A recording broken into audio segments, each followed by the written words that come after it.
کوشش کریں کہ جب بھی درود پڑھیں وَأَجِّلْ فَرَجَهُمْ اس کے ساتھ پڑھا کریں. ایک صلوات پڑھیں آواز بلند. اللہم صلی علی محمد وآل محمد وعجل فرجہم. آخر وہ ہستی کہ جس کے لیے انسان اپنا آرام اپنا سکون چھوڑ کر آج کی رات آپ یہاں آئے. نہ صرف آپ بلکہ پوری دنیا میں جہاں جہاں بھی دیکھ لیں جہاں جہاں بھی لوگ جن کا تعلق کسی بھی لحاظ سے اہل بیت کے گھرانے سے ہے وہ بندہ آج کی رات آپ کو اپنے وقت کے امام کی بارگاہ میں سر سجدے میں رکھا ہوا ملے گا. کہیں بھی چاہے کوئی چھوٹا سا قریہ ہو کوئی علاقہ ہو کوئی گاؤں ہو وہاں بھی اور کچھ نہ صحیح تو کم از کم آپ کو 2-4 بندے آج کی رات ضرور مسجد میں مل جائیں گے. اپنے وقت تاریخ انسانیت میں اتنا انتظار. میں نے ایک بزرگ عالم دین کا جملہ پڑھا وہ فرما رہے تھے کہ جس دن امام زمانہ ظہور فرمائیں گے اس کے بعد لغت اور ڈکشنری کی کتابوں سے لفظ انتظار ختم ہو جائے گا. سبحان اللہ. اس دن یہ لفظ انتظار اپنا وجود ختم کر دے گا. فلسفہ امام زمانہ کیا ہے؟ کون ہے امام زمانہ؟ کیا حیثیت اور کیا مقام ہے امام زمانہ علیہ السلام کا؟ آپ کتب اٹھا کر دیکھ لیجئے. آئمہ میں سے مولا امیر المؤمنین علیہ السلام کا مقام و مرتبہ سب سے بلند لکھا جاتا ہے. اللہم صلی علی محمد وآل محمد. سب سے بلند مقام امام زمانہ کا امام امیر المؤمنین علیہ السلام کا لکھا جاتا ہے. ان کے بعد 2 ہستیاں جن کا مقام تمام کتب تاریخ میں تقریباً برابر لکھا گیا. ایک امام حسین علیہ السلام اور دوسرا امام صاحب العصر والزمان. یہ 2 ہستیاں ہیں کہ جن میں بہت زیادہ مماثلت پائی جاتی ہے. آپ نے 3 شعبان کا دن گزارا. 3 شعبان والے دن آپ جتنے بھی اعمال اٹھا کر دیکھ لیں 3 شعبان کے اعمال میں یہ ہے کہ آپ امام زمانہ علیہ السلام کی زیارت پڑھیں.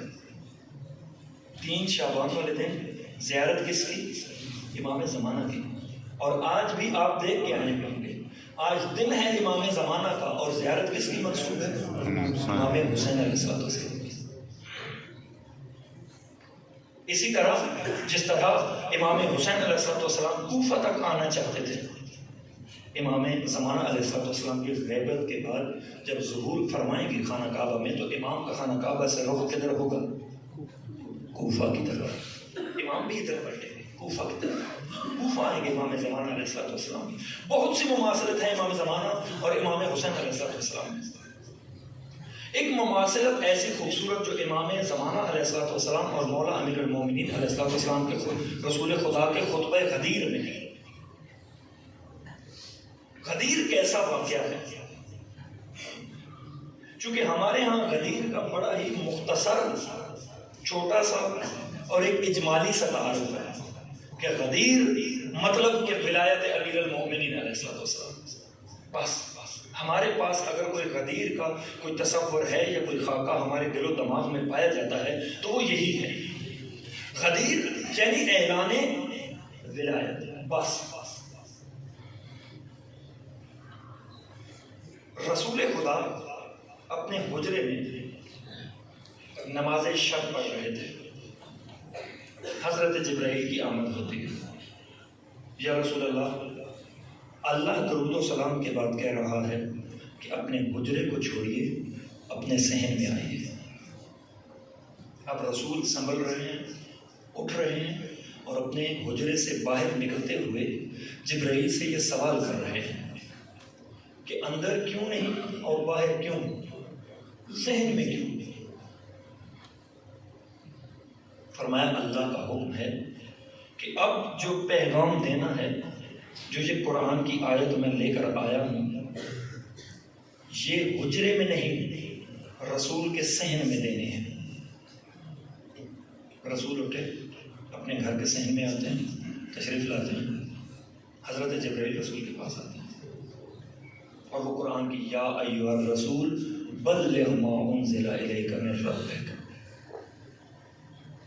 اے میرے حبیب بلغ تبلیغ کیجیے، پہنچا دیجیے جو آپ کے رب کی طرف سے آپ پر نازل ہے۔ 6,500 کے قریب تقریباً قرآن کی آیات ہیں، ان میں سے 6,000 سے زیادہ آیات ایسی ہیں جو ایک ہی مرتبہ نازل ہیں، ایک ہی مرتبہ نازل ہیں۔ بعض آیات اور صورتیں ایسی ہیں جو 2 مرتبہ نازل ہوئی، جن میں مثلا یہ سورہ فاتحہ ہے 2 مرتبہ نازل ہوئی۔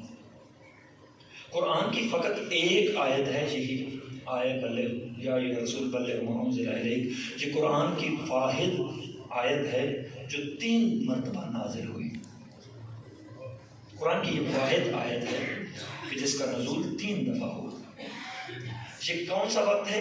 ذیقعد کا مہینہ ہے، رسول کی عمر مبارک مکمل ہو چکی، 63 سال کے رسول ہو چکے، رسول مریض ہیں، رسول کا بدن کمزور ہو چکا ہے، ذیقعد کے مہینے کی ابتدا چل رہی ہے۔ جبرائیل آتے ہیں اور رسول کو صحن میں لے کر جاتے ہیں اور یہ آیت یا ایھا الرسول بلغ ما انزل الیک من ربک رسول کو تحویل کرتے ہیں۔ تاریخ میں ملتا ہے، میں نے آج ہی شیخ محسن صاحب کی تفسیر میں یہ پڑھا کہ رسول اپنے آخری ایام میں اب واجبات کے علاوہ رسول کی زندگی کا جو سب سے زیادہ عمل تھا وہ کیا تھا؟ کیونکہ ذیقعد کا مہینہ چل رہا تھا، قرآن کی یہ آیت آ چکی تھی۔ رسول واجب نمازیں ادا کرنے کے بعد، اپنے واجبات ادا کرنے کے بعد مدینے کے ایک انصار اور مہاجر کے گھر پر جاتے تھے، ایک کے گھر پر جاتے تھے، دھکل باب کرتے تھے، صاحب خانہ کو باہر نکالتے اور انہیں ایک بات کہا کرتے تھے کہ میں نے حج کا ارادہ کیا ہے، ذی الحج میں میں نے حج کا ارادہ کیا ہے، آپ پر واجب ہے کہ آپ میرے ساتھ اس سفر میں میرے ساتھ چلیں گے، اگر آپ نہیں چلیں گے آپ اللہ اور رسول کے دشمن قرار دیے جائیں گے، آپ ملعون ہوں گے، آپ پر اللہ اور اللہ کے رسول کی لعنت ہوگی۔ رسول فرماتے ہیں کہ مجھے سورہ ہود کی کچھ آیات ایسی ہیں کہ جنہوں نے مجھے بوڑھا کر دیا، میری رات کی نیند ختم کر دی۔ کیوں کہ جب کہا گیا وَإِن لَمْ تَفْعَلْ فَمَا بَلَّغْتَ، اگر یہ پیغام نہ دیا تو گویا آپ نے رسالت کا کوئی کام انجام ہی نہیں دیا۔ پروردگار کہہ رہا ہے کس کے لیے؟ حبیب کے لیے۔ میرے پاس اردو میں اس کے علاوہ کوئی لفظ نہیں ہے کہ پہلی مرتبہ قرآن میں، شاید پہلی اور آخری مرتبہ قرآن میں اللہ اپنے حبیب کے لیے اتنا دھمکی آمیز لہجہ رکھ رہا ہے کہ اگر یہ کام نہ کیا تو کچھ بھی نہ کیا۔ کون سا کام تھا؟ کون سا ایسا کام تھا اور اتنا ضروری کام تھا کہ رسول فرماتے ہیں کہ مجھے کچھ آیات نے بوڑھا کر دیا۔ ہمارے پاس تو ولایت ڈھول پر چڑھ گئی نا، بڑی آسان ہو گئی۔ رسول کہتے ہیں میرے سر